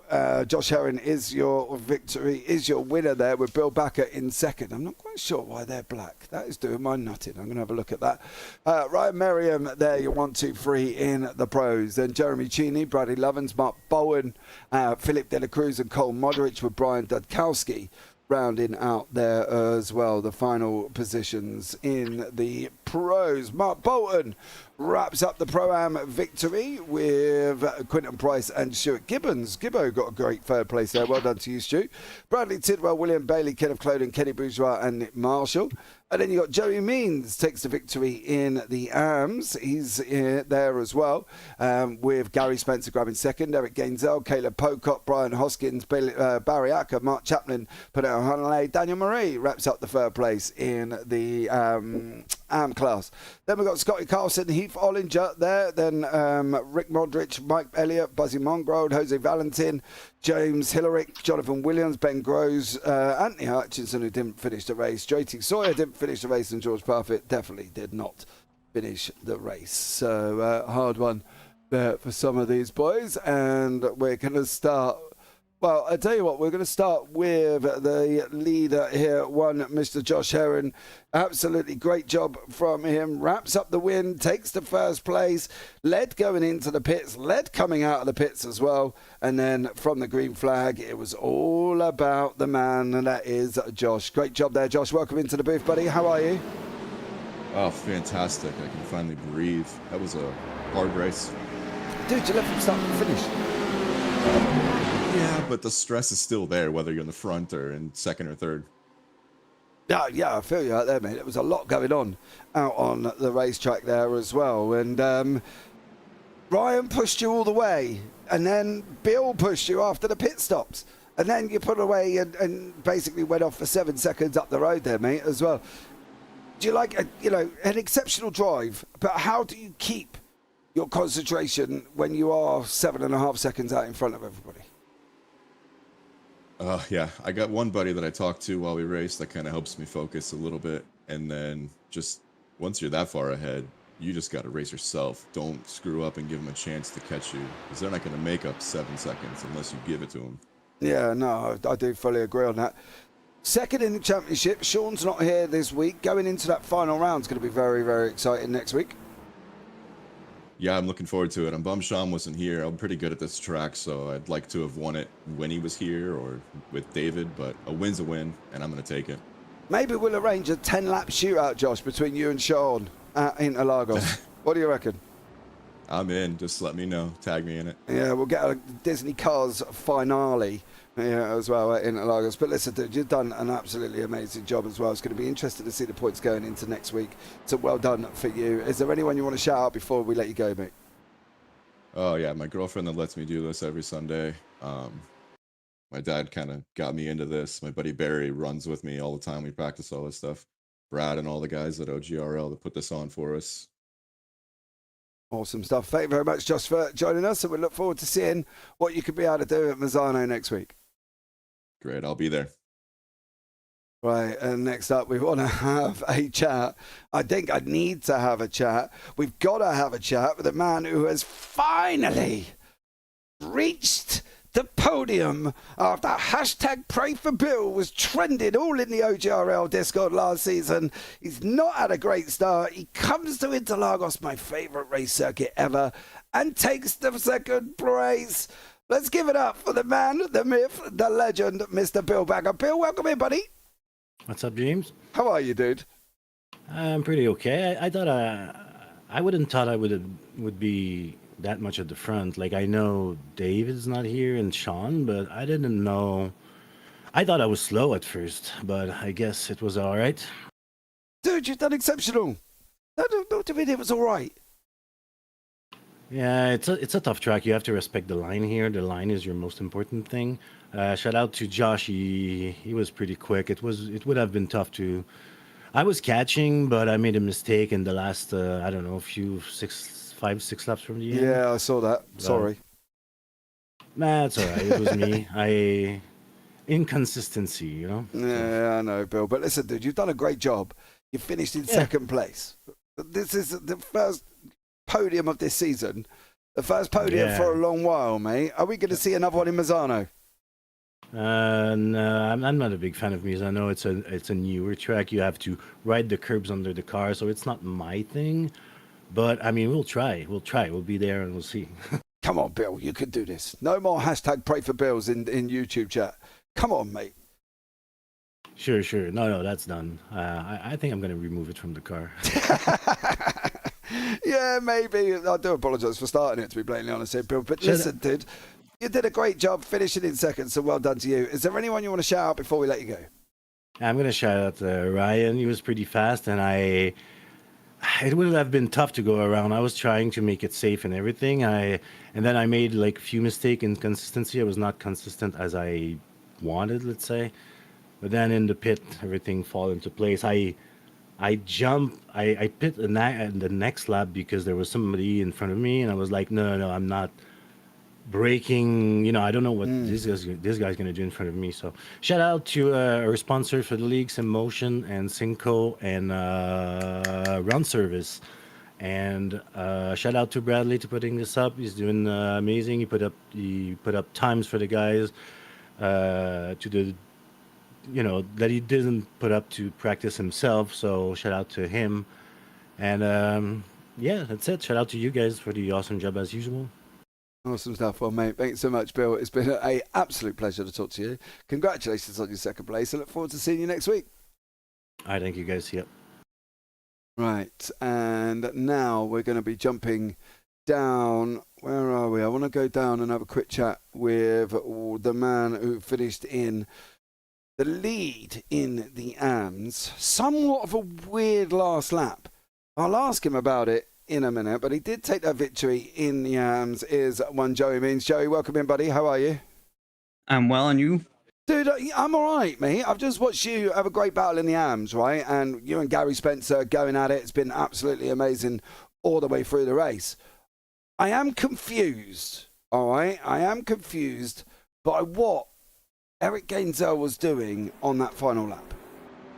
So, yeah, I was as confused as you guys were. I asked him at the end, I was like, what was the point of that? And he goes, he got a black flag. I'm assuming he got off track and hit his penalty limit, so he had to do a drive-through right at the line. So, I don't know. I mean, if it was me, I was pushing. I was 15 of 17 incidents. If I hit, I was scared to even touch the grass anywhere. So I would never push that. But I didn't get it. It took away for me. It was like you'd had a really great race, never really been in dangerous positions, and then you get that on the final lap, and I was confused. I really was. But listen, dude, and enough of that now already. Let's move it on.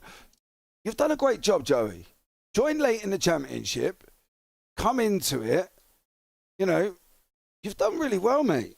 You know, where we're at, it's your second win in a row.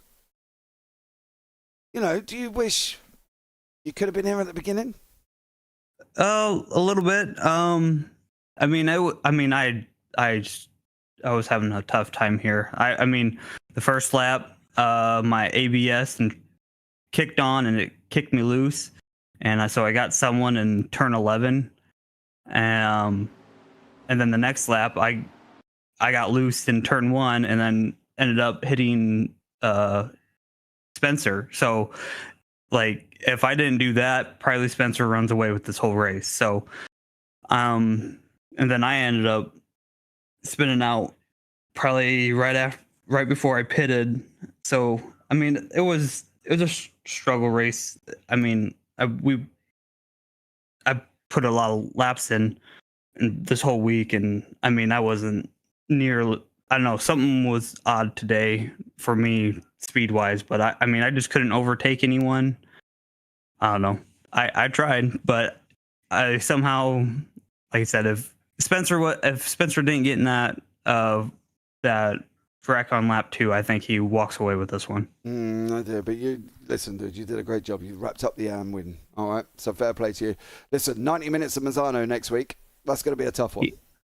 Yeah, I heard that before we started here, and I'm like, oh boy, I'm used to these 55-minute races. So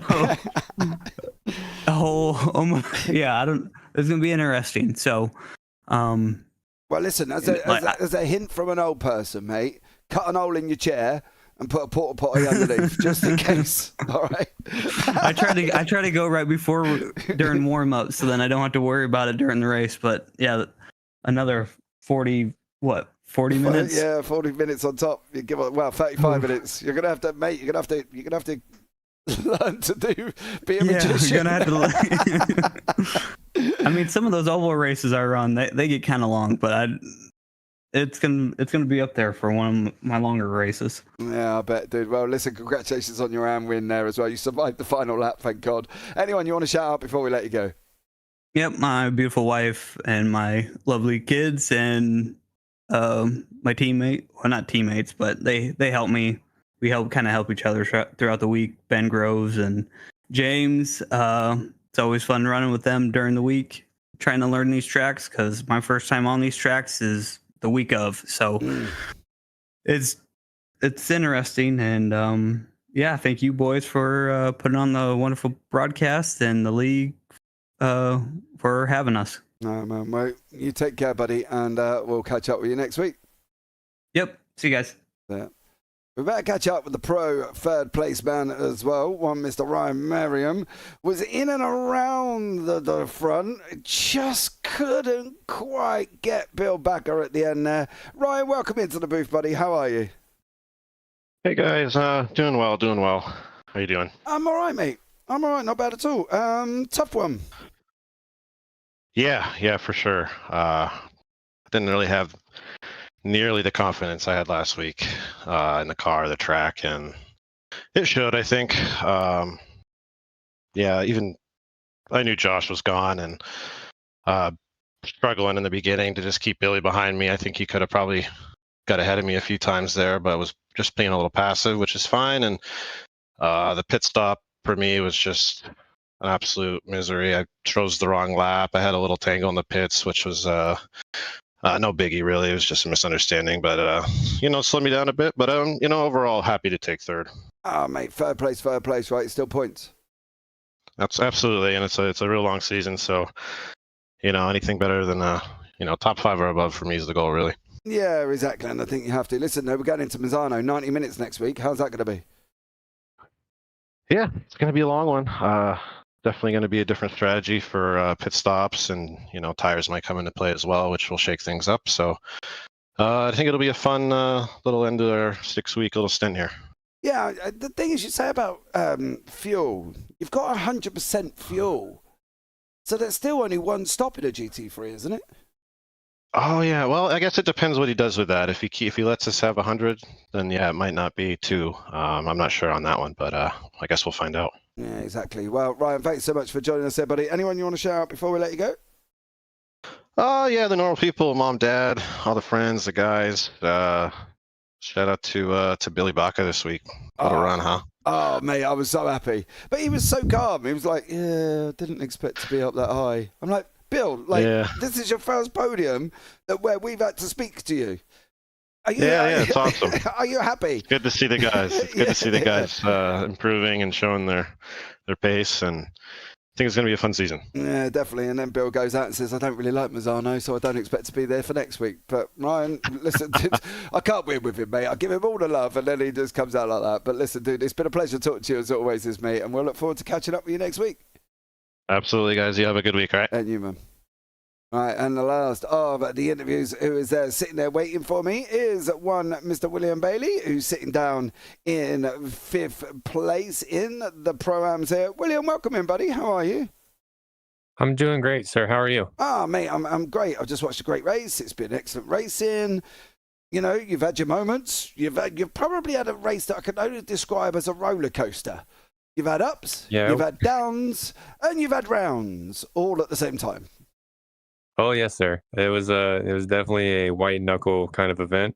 I just wanted to pop in real quick. That's why I was waiting, because I felt bad last time. Because I kind of drew a blank when you asked me about who I wanted to give a shout out to. So I just wanted to kind of make up for that. Okay. Well, William, it's been a pleasure talking to you then, and look forward to seeing you at Mazzano next week. Who would you like to give a shout out to? I would like to give a shout out to all the admins that put on the races. They do an excellent job with it every time, and setting up all the points and doing all the prizes, all those types of things. I would also like to thank you guys. I love watching your broadcasts after I get done with the race. It's super entertaining and well done. It literally looks like a real race when I show it to people. And I would also like to give a special shout out to Billy Baca, because he kind of helped me with my lines last night, and it made a huge difference in being consistent for this race. Awesome stuff. Well, William, it's been a pleasure talking to you, sir. Congratulations on your 5th place. Another lovely up and down race.